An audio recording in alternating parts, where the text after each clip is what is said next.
안녕하세요. 파이오니어 커피 정다운입니다. 요즘 카페들을 다니면 브루잉 커피의 양이 조금 적어졌고 농도도 조금 연하다고 느낍니다. 아무래도 커피는 계속 비싸지고 있는데 커피 가격을 그에 맞춰서 올릴 수 없으니 도식량을 조금 줄이는 게 아닐까 싶습니다. 이런 트렌드에 맞춰서 최근에 핫한 솔로 드리퍼라던가 카팩 27 같은 1인용 저도징의 드리퍼가 많이 출시되고 있죠. 그래서 오늘은 이런 트렌드에 발맞춰 칼리타 웨이브로 1인용 아이스 커피 맛있게 즐기는 방법을 소개합니다.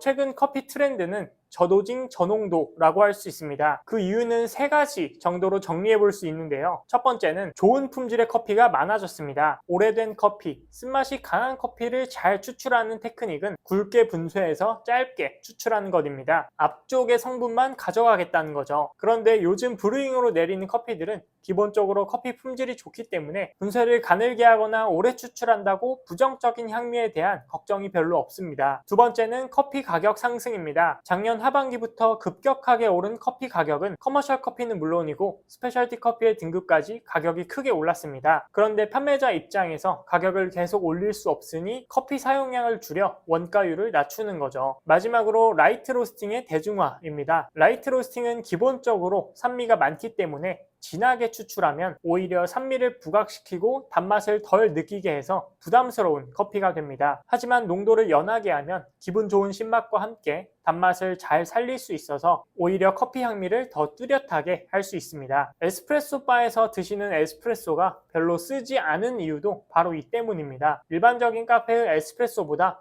훨씬 저농도이기 때문이죠. 자, 그래서 우리도 저도징으로 아이스 커피를 맛있게 내려보려 합니다. 사실 어떤 드리퍼를 사용하셔도 무방하지만 제가 선택한 드리퍼는 한 5년 전에 유행했던 칼리타 웨이브입니다. 드리퍼 재질은 스텐이라 예열이 빠르게 되고 세척과 사용이 용이하다는 장점이 있습니다. 또 V60처럼 원뿔 형태이지만 추출구 쪽이 평평하기 때문에 하리오 필터를 사용할 수 없고 칼리타 웨이브 전용 필터를 사용해야 합니다. 또 하리오와 다르게 하나의 큰 구멍이 아닌 아주 작은 3개의 구멍이 골고루 분포되어 있습니다. 이런 이유 때문에 물 빠짐이 하리오에 비해 느립니다. 하지만 오늘은 바로 이 느린 물 빠짐 때문에 칼리타 웨이브를 선택했습니다. 왜냐하면 이번 핸드 드립은 저도징이고 아이스 커피 드립입니다. 커피향이 적으면 커피 베드의 두께가 얇습니다. 따라서 물이 너무 빠르게 커피층을 투과하게 되죠. 결과적으로 추출이 충분하게 이루어지지 않아 자칫하면 밋밋한 커피가 될 수 있습니다. 또 아이스 핸드 드립은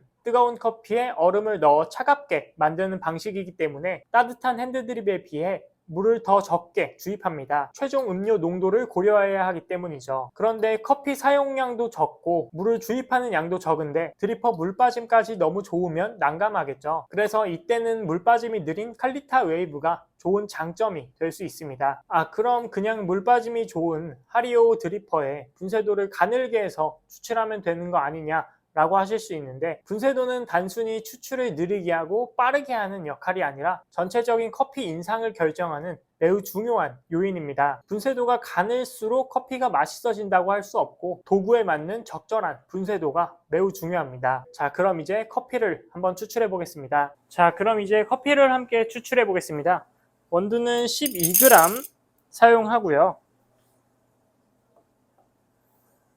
총 물량은 150으로 1대12 정도의 추출 비율입니다.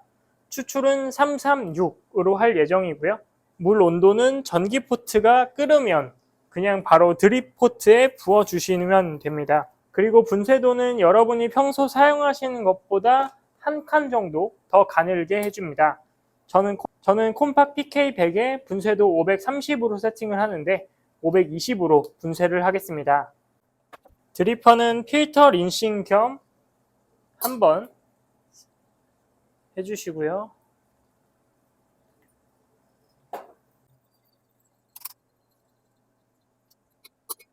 자, 물이 다 빠졌으면 커피를 담습니다. 가볍게 흔들어준 다음에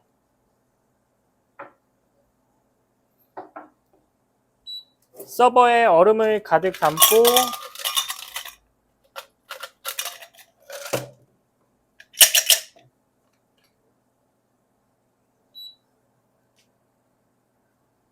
뜸들이기를 해줍니다. 뜸들이기는 커피를 충분히 적실 정도로 해주시면 되고 약 30g의 물을 주입해 줍니다.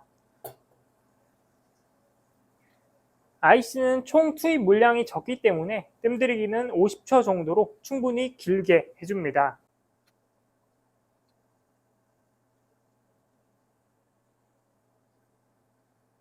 자, 시간이 되면 1차 추출 약 60g의 물을 넣어줍니다.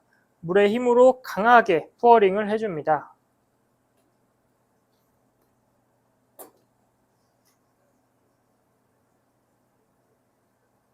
물을 조금 강하게 부어서 전체적으로 커피가 잘 교반되게 해주면 좋고 필요하시다면 스푼으로 저어주셔도 됩니다. 그리고 추출된 커피가 얼음에 잘 칠링될 수 있도록 서버를 충분히 잘 흔들어 줍니다.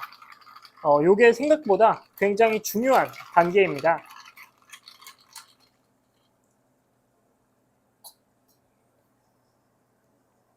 생각보다 물 빠짐이 조금 느리다고 느껴지시나요?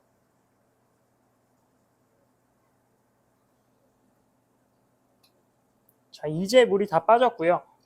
마지막 2차 추출, 다시 한번 60g의 물을 넣어줍니다.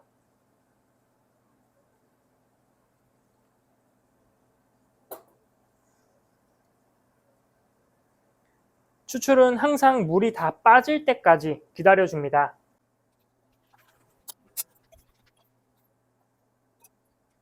물 빠짐이 생각보다 느리다는 것을 보실 수 있죠? 아직 물이 충분히 고여 있습니다.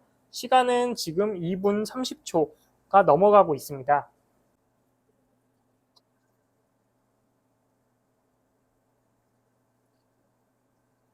자, 이제 물이 다 빠졌으면 추출 종료. 추출은 약 3분 10초 정도입니다.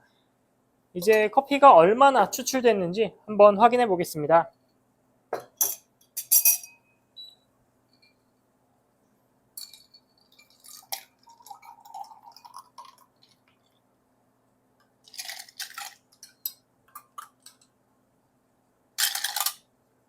대략 230g 정도로 일반적인 카페에서 먹는 커피랑 비슷한 수준입니다.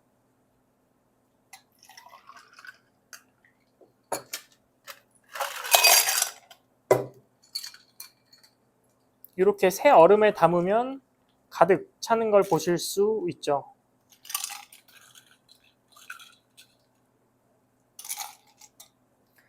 자, 이렇게 단 12g 저도징으로 선명한 아이스 커피를 만들 수 있습니다. 여러분들 맛있게 드세요.